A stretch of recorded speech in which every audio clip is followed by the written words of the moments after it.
Hi friends, welcome to Aruna teach Kannada YouTube ಚಾನಲ್ಗೆ. ಇವತ್ತು KSOU first year BA.Com ಅವ್ರಿಗೆ ಕನ್ನಡ ಪಠ್ಯಕ್ರಮದಲ್ಲಿ ಬರುವಂತಹ ರಾಣಿ ತಿಮ್ಮಿಯ ಸಿಂಹಾಸನ ಕವಿತೆಯನ್ನು ನೋಡೋಣ. ಹಾಗೆ ಇದನ್ನು ಬರೆದಿರುವಂಥವರು ವಿಜಯ ದಬ್ಬೆ.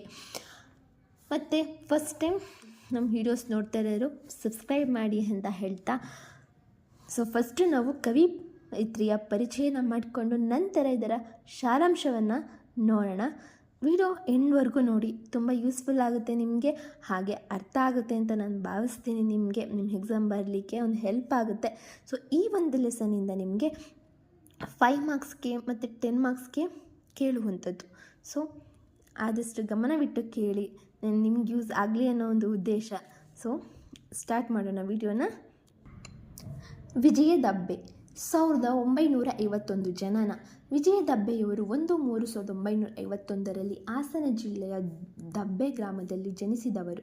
BA ವ್ಯಾಸಂಗವನ್ನು ಹಾಸನದಲ್ಲಿ ಮುಗಿಸಿ ವಿಜಯರವರು ಮೈಸೂರಿನ ಕನ್ನಡ ಅಧ್ಯಯನ ಸಂಸ್ಥೆಯಲ್ಲಿ MA ಪದವಿಯನ್ನು ಮತ್ತು ಡಾಕ್ಟರ್ ಹಾಮಾನಾಯಕರ ಮಾರ್ಗದರ್ಶನದಲ್ಲಿ ನಾಗಚಂದ್ರ ಒಂದು ಅಧ್ಯಯನ ಕೃತಿಗೆ PhD ಪದವಿಯನ್ನು ಪಡೆದು ಮೈಸೂರಿನ ಕನ್ನಡ ಅಧ್ಯಯನ ಸಂಸ್ಥೆ ಮಾನವ ಗಂಗೋತ್ರಿಯಲ್ಲಿ ಉಪನ್ಯಾಸಕರಾಗಿ ಸೇವೆಗೆ ಸೇರಿದ ವಿಜಯದವರು ಈ ಕಾಲಮಾನದಲ್ಲಿ ಮಹಿಳಾ ಚಳವಳಿ ಬಿರುಸಿನಿಂದ ಪ್ರಾರಂಭವಾದಾಗ ಅದರ ಮುಂಚೂಣಿಯಲ್ಲಿದ್ದ ಮಹಿಳಾ ಹೋರಾಟಕ್ಕೆ ಕ್ರಿಯಾತ್ಮಕವಾಗಿ ಸ್ಪಂದಿಸಿ ಬರೆಯುತ್ತಿದ್ದ ಪ್ರಮುಖ ಲೇಖಕಿಯರಲ್ಲಿ ಇವರೊಬ್ಬರು ಕೂಡ.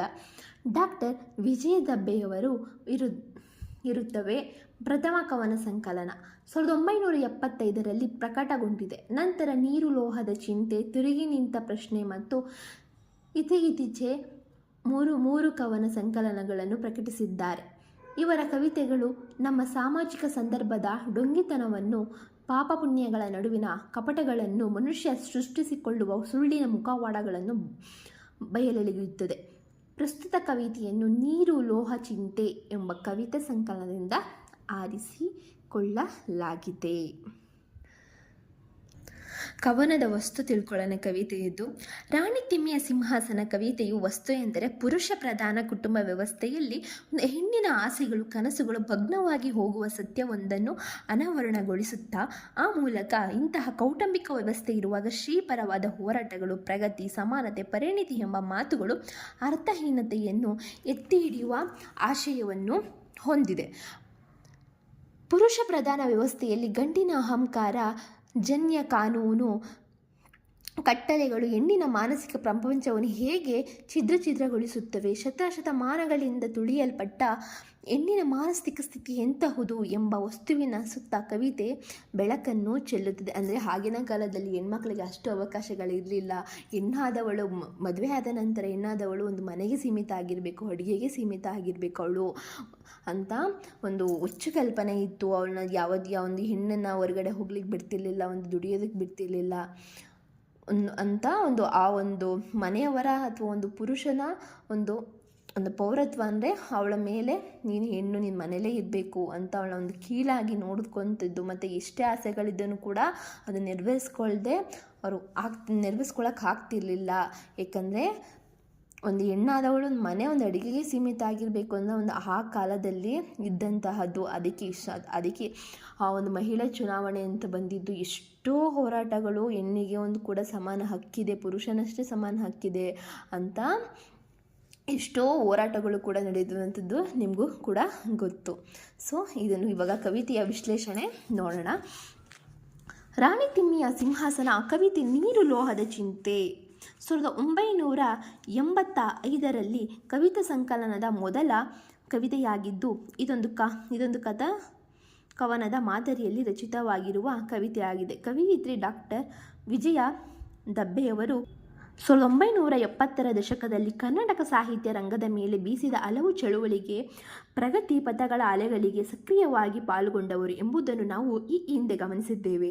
ಆಧುನಿಕ ಕನ್ನಡ ಸಾಹಿತ್ಯ ಲೋಕದಲ್ಲಿ 1950ರಿಂದ ರೂಪುಗೊಂಡಿದ್ದ ನವ್ಯ ಚಳುವಳಿಯ ಅತಿಯಾದ ಸಂಕೇತನಿಷ್ಠ ಬರಹಗಳು, ನವ್ಯದ ವ್ಯಕ್ತಿ ಕೇಂದ್ರಿತ ಚಿಂತನೆ, ಪಾಶ್ಚಾತ್ಯ ಚಿಂತನೆಗಳು, ಜನಸಮುಖ ಪ್ರಾಮುಖ್ಯತೆಯನ್ನು ಪಡೆದಿರಲಿಲ್ಲ. ಇದು ನವ್ಯದ ಬರವಣಿಗೆಯಲ್ಲಿ ತೊಡಗಿದ್ದ ಹಲವು ಲೇಖಕರಿಗೆ ಅಸಹನೆ ಮೂಡಿಸತೊಡಗಿತು. ಈ ಹಿನ್ನೆಲೆಯಲ್ಲಿ ದಲಿತ ಬರಹಗಾರರಾದ ದೇವನೂರು ಮಹಾದೇವ, ಬರಗೂರು ರಾಮಚಂದ್ರಪ್ಪ, ದೇವಯ್ಯ ಅರವೆ, ಶ್ರೀಕೃಷ್ಣ ಆಲನಹಳ್ಳಿ, ಬೇಸರಹಳ್ಳಿ ರಾಮಣ್ಣ, ಪೂರ್ಣಚಂದ್ರ ತೇಜಸ್ವಿ ಮೊದಲಾದ ಲೇಖಕರು ಬೇರೊಂದು ಮಾದರಿಯ ಬರವಣಿಗೆಯನ್ನು ಕಥೆ ಕಾದಂಬರಿಗಳ ಜನರ ಮುಂದಿಟ್ಟಿದ್ದರು. ಇದು ಕ್ರಮೇಣ 70ರ ದಶಕದ ಕೊನೆಯಲ್ಲಿ ದಲಿತ ಬಂಡಾಯ ಸಾಹಿತ್ಯ ಚಳುವಳಿಗೆ ನಾಂದಿಯಾಯಿತು. ಈ ಬಂಡಾಯ ಸಾಹಿತ್ಯದ ಕವಲಾಗಿ ಸಂವೇದನೆ ಶ್ರೀವಾದಿ ಚಿಂತನೆಯು ಕನ್ನಡ ಸಾಹಿತ್ಯ ರಂಗದಲ್ಲಿ ರೂಪುಗೊಳ್ಳತೊಡಗಿತು. 1974ರಿಂದ ಈ ಶ್ರೀವಾದಿ ಹೋರಾಟದ ಚರಿತ್ರೆಯಲ್ಲಿ ಎನ್ನು ಗುರುತಿಸಲಾಗುತ್ತದೆ. ಇಂತಹ ಶ್ರೀವಾದಿ ಚಳುವಳಿಗಳು ಸಾಮಾನ್ಯ ಹೆಣ್ಣಿನ ಬದುಕಿನಲ್ಲಿ ಯಾವ ಪಾತ್ರ ವಹಿಸಬಹುದು? ಇಂತಹ ಪ್ರಗತಿಪರ ಚಿಂತನೆಗಳಿಂದ ಸಮಾಜದ ಸಾಮಾನ್ಯ ಹೆಣ್ಣಿನ ಬದುಕಲ್ಲಿ ಕಿಂಚಿತ್ತಾದರೂ ಬದಲಾವಣೆಯನ್ನು ತರಲು ಸಾಧ್ಯವಾಗಿದೆಯೇ ಎಂಬ ಪ್ರಶ್ನೆಯನ್ನು ರಾಣಿ ತಿಮ್ಮಿಯ ಸಿಂಹಾಸನ ಕವಿತೆ ಅನಾವರಣ ಮಾಡುತ್ತದೆ. ಸೊ ಕವಿತೆಯ ಇವಾಗ ನಾವು ಕವಿತೆ ಮತ್ತು ಅದರ ಸಾರಾಂಶವನ್ನು ನಾವು ನೋಡ್ತಾ ಹೋಗೋಣ. ನಮ್ಮೂರ ಬಂಡೆಯ ಮೇಲೆ ಪ್ರಗತಿ ಪಂಥದ ಹಾಡು, ಇಲ್ಲಿಯ ನಾಯಿ ನರಿಗಳು ಸಮಾನತೆಯಿಂದ ಮುಗುಳುತ್ತವೆ. ಪ್ರಗತಿ ಸಮಾನತೆ ಎಂಬ ಹೋರಾಟದ ಮುಂಚೂಣಿಯಲ್ಲಿದ್ದ ಊರು ಈ ಕವಿತೆಯ ನಾಯಕಿಯದು. ಆ ಊರಿನ ಬಂಡೆಗಳ ಮೇಲೆಲ್ಲ ಈ ಹೋರಾಟದ ಹಾಡೇ ಬರೆಯಲ್ಪಟ್ಟಿದೆ. ಆ ಊರಿನ ಜನತೆ ಸಮಾನತೆಯನ್ನು ಕುರಿತು ಮಾತನಾಡುವುದಿರಲಿ, ಆ ಊರಿನ ನಾಯಿ ನರಿಗಳು ಕೂಡ ಸಮಾನತೆಯಿಂದ ಬೊಗಳ್ತವೆ. ಈ ವಾಕ್ಯ ವಿಡಂಬಾತ್ಮಕವಾಗಿದೆ. ಅಂದರೆ ಜನರು ಸಮಾನತೆಯನ್ನು ಕುರಿತು ಆಡುವ ಮಾತುಗಳು ಬೊಗಳುವ ಮಾತುಗಳಂತೆ ಅರ್ಥಹೀನ ಎಂದು ಮೇಲಿನ ವ್ಯಾಖ್ಯೆ ನಮಗೆ ವ್ಯಂಗ್ಯವಾಗಿ ಧ್ವನಿಸುತ್ತದೆ.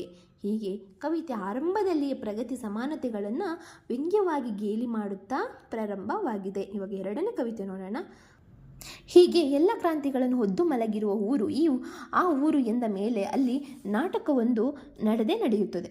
ಆ ನಾಟಕದ ಹೆಸರು ಬಾಳ ಪ್ರಣತಿ. ಪ್ರಣತಿ ಎಂದರೆ ಪರಿಣಿತಿ ಎಂದರ್ಥ. ಬಾಳಿನಲ್ಲಿ ಪರಿಣಿತಿ ಪಡೆದವರು ಎಂದರ್ಥ. ಈ ನಾಟಕದಲ್ಲಿ ಪಾತ್ರವಹಿಸಲು ಎಂದು ಕವಿತ್ರಿ ಹೇಳದೆ ಪ್ರಣತಿಗೆ ಎಂದು ಹೇಳುತ್ತಾರೆ. ಅಂದರೆ ಕವಿತೆ ಆರಂಭದಿಂದಲೂ ಪ್ರಗತಿ, ಸಮಾನತೆ, ಪರಿಣಿತಿ ಎಂಬುದು ನಮ್ಮ ಸಮಾಜದಲ್ಲಿ ಗೇಲಿ ಮಾಡಬಲ್ಲ ಸಂಗತಿಗಳು ಮಾತ್ರ. ಅವುಗಳಿಗೆ ನಿಜವಾದ ಅರ್ಥ ಮತ್ತು ಸಾಮಾಜಿಕ ಸಂದರ್ಭದಲ್ಲಿ ಇರಲು ಸಾಧ್ಯವಿಲ್ಲ ಎಂದು ವ್ಯಂಗ್ಯವಾಗಿ ಸೂಚಿಸುತ್ತಾ ಸಾಗುತ್ತಾರೆ. ಕವಿತೆ ಇದೇ ನೆಲೆಯನ್ನು ಹಿಡಿದು ಹೊರಟಿದೆ. ಈ ನೆಲೆಯಲ್ಲಿಯೇ ಮುಂದೆ ಹೆಣ್ಣಿನ ಬದುಕಿನ ನಗ್ನ ಸತ್ಯವೊಂದನ್ನು ಅನಾವರಣ ಮಾಡಿ ಕಥೆಯನ್ನು ಮುಗಿಸುತ್ತದೆ. ಎರಡನೇ ಕವಿತೆ ಇವಾಗ. ಈ ನಾಟಕದಾಗಿನ ಪ್ರಣತಿಗೆ ಮನೆ ಮನೆ ಒಕ್ಕು ತಲಾಸ್ ಮಾಡಿದ್ರು, ರಾತ್ರಿ ಬೆಳಗು ಹುಡುಕಿದ್ರೆ ನಾಟಕದಾಗಿನ ರಾಣಿ ನೀನೇ ಬಾ ಅಂದು ತಿಮ್ಮಿ ಒಪ್ಪಿಸಿದ್ರು. ಅಂದರೆ ಮನೆ ಹುಡುಕಿ ನಾಟಕದಲ್ಲಿ ರಾಣಿ ಪಾತ್ರ ವಹಿಸಲು ತಿಮ್ಮಿ ಎಂಬ ಹೆಣ್ಣು ಮಗಳನ್ನು ಆಯ್ಕೆ ಮಾಡಿ ಒಪ್ಪಿಸುತ್ತಾರೆ. ಹೀಗೆ ನಾಟಕವೊಂದರಲ್ಲಿ ನೂರಾರು ಜನ ನೋಡುವಂತಹ ಒಂದು ಸ್ಥಾನದಲ್ಲಿ ನಿಲ್ಲುತ್ತೇನೆಂದರೆ ಪ್ರತಿಯೊಬ್ಬರಿಗೂ ಮನುಷ್ಯ ಸಹಜವಾಗಿ ಆಸೆಗಳು, ಕಲ್ಪನೆಗಳು ಮೂಡುತ್ತವೆ. ನಾಟಕದಲ್ಲಿ ರಾಣಿ ಪಾತ್ರ ವಹಿಸಲು ಒಪ್ಪಿಕೊಂಡ ತಿಮ್ಮಿಗೂ ಕೂಡ ಅವಳಲ್ಲಿದ್ದ ಖಯಾಲಿ ಆಸೆಗಳು ಗೆದರಿದವು. ಈಗ ಮೂರನೇ ಕವಿತೆ. ತಿಮ್ಮಿಗೆ ಇಂಥ ಖಯಾಲಿ ಭಾಳ ಯಾರಾರಿ ಗಾಳಿ ಹಾಕಿದ್ರಂತೂ ತೀರೇ ಹೋಯಿತು. ನಾಟಕದಾಗಿ ನೀನೇ ಜೀವ ಅಂತ 10 ಮಂದಿ ಹೇಳಿದರೆ ರಾಜ ಪರ್ವು ಕಾಲಿಗೆ ಬಿದ್ದರೆ ಯಾರಿಗೆ ಮೂಚಿಲ್ಲ. ಹೀಗೆ ನಾಟಕದಲ್ಲಿ ಪಾತ್ರವಹಿಸುತ್ತಿದ್ದ ತಿಮ್ಮಿಯ ಆಸೆಗಳು ಈಡೇರುವಂತಹ ಕಾಲ ಬಂದಂತಾಗಿ ಅದಕ್ಕೆ ತಕ್ಕನಾಗಿ ತಾನು ನಿರ್ವಹಿಸುವ ಪಾತ್ರವೇ ನಾಟಕದ ಜೀವ ಎಂಬಂತಹ ಹೊಗಳಿಕೆಯ ಮಾತುಗಳು ಬಂದು ತಿಮ್ಮಿ ಕನಸಿನ ಗಾಳಿಲಿ ತೇಲುತ್ತಿದ್ದಳು. ಹೆಣ್ಣಿನ ಇಂತಹ ಆಸೆಗಳಿಗಾಗಲಿ ಕನಸುಗಳಿಗಾಗಲಿ ನಮ್ಮ ಪೌರುಷ ಪ್ರಧಾನ ಕೌಟುಂಬಿಕ ವ್ಯವಸ್ಥೆಯನ್ನು ಪುರುಷ ಪ್ರಧಾನ ಸಾಮಾಜಿಕ ವ್ಯವಸ್ಥೆಯಲ್ಲಿ ತೃಣ ಮಾತ್ರವೂ ಕೂಡ ಅಂದರೆ ಸ್ವಲ್ಪವೂ ಕೂಡ ಅವಕಾಶವಿಲ್ಲ. ಕವಿತೆ ಮುಂದೆ ಇಂತಹ ಪುರುಷ ಪ್ರಧಾನ ಸಾಮಾಜಿಕ ವ್ಯವಸ್ಥೆಯಲ್ಲಿ ಹೆಣ್ಣಿನ ಇಂತಹ ಸಣ್ಣ ಆಸೆ ಕನಸುಗಳು ಹೇಗೆ ಗಾಳಿಯಲ್ಲಿ ತೂರಿ ಹೋಗುತ್ತದೆ, ಕಣ್ಣೀರಿನಲ್ಲಿ ಕರಗಿ ಹೋಗುತ್ತವೆ ಎಂಬ ಹೆಣ್ಣಿನ ದಾರುಣ ಸ್ಥಿತಿಯನ್ನು ನಾವು ಮುಂದಿನ ಕವಿತೆಗಳಲ್ಲಿ ನೋಡಬಹುದು. ಇಟ್ಟು ತಿರುವಿ ಮಕ್ಕಳನ್ನು ಮಲಗಿಸಿ ಸೀದೆ ಗಂಟ್ಬಿಕ್ಕೊಂಡು ತಲಾಮಿಗೆ ಬಂದದ್ದೇ ಕನಸಾಗೋಯ್ತು. ನಾಟಕ ಮಾಡೋ ದಿನ ಬಂತು. ನಾಟಕದ ರಾಜನ್ನ ಕಣ್ಣಂಗೆ ನುಂಗಿ ನಾಟಕದಾಗೆ ಮಾಡಿದ್ರಿ ನೋಡೋ ಅಂದ ತಿಮ್ಮಿಗೆ ಅವಳ ಗಂಡ. ಅಂದರೆ ನಮ್ಮ ಸಾಮಾಜಿಕ ವ್ಯವಸ್ಥೆಯಲ್ಲಿ ಗಂಡನಾದವನಿಗೆ ತನ್ನ ಹೆಂಡತಿಯ ಆಸೆ ಕನಸುಗಳನ್ನು ಅವಳ ಅಂತರಂಗವನ್ನು ಗಮನಿಸುವ ಹಂತಕರಣ ಇರುವುದಿಲ್ಲ. ಬದಲಿಗೆ ತನ್ನದೇ ಅಹಂಕಾರದಿಂದ ಜನಿಸಿದ ಹುಸಿ ಮೌಲ್ಯಗಳನ್ನು ಕಾನೂನುಗಳನ್ನು ಹೆಂಡತಿಯ ಮೇಲೆ ಹೇರಿ ದೌರ್ಜನ್ಯ ನಡೆಸುವ ವ್ಯವಸ್ಥೆಯಲ್ಲಿರುತ್ತದೆ. ಅದನ್ನು ತಣ್ಣಗೆ ಒಪ್ಪಿಕೊಳ್ಳುವ ವ್ಯವಸ್ಥೆ ಇರುತ್ತದೆ. ಕವಿತೆಯಲ್ಲಿ ತಿಮ್ಮಿಯ ಗಂಡ ಇಂತಹ ಜನ್ಯವಾದ ಪುರುಷ ಪ್ರಧಾನ ವ್ಯವಸ್ಥೆಯನ್ನು ಪ್ರತಿನಿಧಿಯಾಗಿರುತ್ತಾನೆ. ಅವಳು ಪುರುಷನೊಂದಿಗೆ ನಟಿಸುವುದನ್ನು ಸಹಿಸುವುದು ಸಾಧ್ಯವಿಲ್ಲದ ಕಾರಣ ತಿಮ್ಮಿಯ ಸರಳ ಹಾಸ್ಯ ಕನಸುಗಳು ಕೂಡ ಭಗ್ನವಾಗಿ ಹೋಗುತ್ತವೆ. ಅಂದರೆ ನೀನು ನಾಟಕ ಮಾಡಬೇಡ, ನೀನು ನಾಟಕ ಮಾಡಿದ್ರೆ ನಿನಗೆ ಹಬ್ಬ ಇದೆ ನಿನಗೆ ಅನ್ನೋ ಒಂದು ರೀತಿಯಲ್ಲಿ ಅವನಿಗೆ ಮನಸ್ಸಿಗೆ ನೋವಾಗುವಂತೆ ತಿಮ್ಮಿಗೆ ಅವಳ ಗಂಡ ಬೈತಾನೆ. ಆಗ ಅವಳಿಗೆ ಕಿರೀಟ ಬಿದ್ದೋಗಿ, ಬಣ್ಣ ಕರೆದೋಗಿ, ಕನಸು ಒಡೆದೋಗಿ ತಿಮ್ಮಿಗೆ ಅಳು ಬಂತು. ಇಲ್ಲ ಮಾಡ್ತೀನಿ ಅಂದ್ಲು, ನಾನು ರಾಣಿ ಆಗ್ತೀನಿ ಅಂದ್ಲು. ಬೋರಾಗಲಿ ಬಿದ್ಕೊಂಡು ಬಾಣ ಪ್ರಣತಿ ತಿಮ್ಮಿ ಅಳ್ತಾ ನಿದ್ದೆ ಹೋದ್ಲು. ಕನಸಾಗೆ ನಾಟಕದ ಮೋಜನ್ ಹೇಳಿ ಜನರೆಲ್ಲ ರಾಣಿನೇ ನೋಡ್ತಿದ್ದಾರೆ, ಕೈ ಮುಗಿದು ನಿಂತಿದ್ದಾರೆ. ರಾಣಿ ತಿಮ್ಮಿಯ ಸಿಂಹಾಸನ ಪಳಪಳ ಅಂತಿತ್ತು. ಪಾಪ ತಿಮ್ಮಿಗೆ ಅವರೆಲ್ಲ ಹೇಳಿರ್ತಾರಲ್ವ, ನಾಟಕದಲ್ಲಿ ನೀನು ರಾಣಿ ಪಾತ್ರ ಮಾಡ್ತಿಯಾಗ ಅವಳಿಗೆ ಕಿರೀಟ ತಲೆ ಮೇಲಿದ್ದ ಕಿರೀಟ ಬಿದ್ದಾಗ ಅನಿಸುತ್ತೆ, ಅವಳ ಬಣ್ಣ ಕರಗಿ ಹೋಗುತ್ತೆ, ಕನಸು ಕೂಡ ನನಸಾಗೋದಿಲ್ಲ, ಕನಸು ಕೂಡ ನನಸಾಗೇ ಉಳಿಯುತ್ತೆ. ಪಾಪ ತಿಮ್ಮಿಗೆ ಅಳು ಬರುತ್ತೆ. ಇಲ್ಲ ನಾನು ಮಾಡ್ತೀನಿ, ನಾನು ರಾಣಿ ಆಗ್ತೀನಿ ಅಂತ ಎಷ್ಟು ಆಸೆಗಿದ್ದು, ಆದರೆ ಅವಳು ಆಗಲಿಕ್ಕೆ ಅವಳ ಗಂಡನಿಂದ ಆಗಲಿಕ್ಕೆ ಅವಳು ಸಾಧ್ಯನೇ ಇರಲಿಲ್ಲ. ಅವಳ ಗಂಡ ಅವಳಿಗೆ ಅವಕಾಶ ಕೊಡಲೇ ಇಲ್ಲ. ಪಾಪ ಅವಳು ನನ್ನ ಜೀವನನೇ ಇಷ್ಟು ಅಂದ್ಕೊಂಡವಳು ಅಳ್ತಾ ನಿದ್ದೆ ಹೋಗ್ತಾಳೆ. ಆಗ ಅವಳ ಕನಸಲ್ಲಿ ನಾಟಕದಲ್ಲಿ ಫುಲ್ಲು ನಾಟಕ ನಡೀತಿರುತ್ತೆ, ಇವಳು ರಾಣಿ ಆಗಿರ್ತಾಳೆ. ಆಗ ಅಲ್ಲಿ ಜನರೆಲ್ಲ ರಾಣಿನೇ ನೋಡ್ತಿರ್ತಾರೆ. ಮತ್ತು ರಾಣಿ ಬರುವಾಗ ಅವಳ ಮುಂದೆ ಕೈ ಮುಗಿದು ನಿಂತಿರ್ತಾಳೆ. ಆಗ ಅವಳು ಸಿಂಹಾಸನ ಏರಿ ಅವಳು ಒಂದು ಅಲಂಕರಿತವಾಗಿ ಪಳಪಳ ಅಂತ ಅಂತಿರುತ್ತೆ ಅನ್ನೋ ಒಂದು ಈ ಕವಿತೆಯ ಅರ್ಥ. ಸೊ ಇಲ್ಲಿಗೆ ರಾಣಿ ತಿಮ್ಮಿಯ ಸಿಂಹಾಸನ ಒಂದು ಕವಿತೆ ಮುಕ್ತಾಯವಾಗುತ್ತೆ. ನಿಮಗೆ ಇಷ್ಟ ಆದರೆ ಲೈಕ್ ಮಾಡಿ, ಸಬ್ಸ್ಕ್ರೈಬ್ ಮಾಡಿ, ಆಲ್ ನೋಟಿಫಿಕೇಷನ್ ಮೇಲೆ ಕ್ಲಿಕ್ ಮಾಡಿ. ಹಾಗೆ ನಿಮ್ಮ ಅನಿಸಿಕೆಗಳನ್ನ ಕಮೆಂಟ್ನಲ್ಲಿ ತಿಳಿಸಿ. ನನಗೆ ಗೊತ್ತಿರುವಂಥಷ್ಟು ನಿಮಗೆ ವಿವರಣೆ ಮೂಲಕ ನಾನು ನಿಮ್ಗೆ ತಿಳಿಸಿದ್ದೀನಿ. ಐ ಹೋಪ್ ನಿಮಗೆ ಅರ್ಥ ಆಗಿದೆ ಅಂತ. So thank you for watching. Full video ನೋಡೋದಕ್ಕೆ ನಿಮಗೆ ತುಂಬ ಧನ್ಯವಾದಗಳು. ಸೊ ಇನ್ನೊಂದು ನಾಟಕದ, ಈಗ ಕವಿತೆ ಆಲ್ಮೋಸ್ಟ್ ಮುಗ್ದಿದೆ. ಸೊ ನಾನು ಇನ್ನೊಂದು ನಾಟಕದ ಅಥವಾ ಕವಿತೆಗೆ ಮತ್ತೊಂದು ವಿಡಿಯೋದಲ್ಲಿ ನಿಮಗೆ ವಿಡಿಯೋ ಮಾಡ್ತೀನಿ ಅಂತ ಹೇಳ್ತಾ ಇಷ್ಟಾದರೆ ಲೈಕ್ ಮಾಡೋದು ಮರಿಬೇಡಿ, ಓಕೆನಾ? Thank you so much for watching my video. Bye, take care.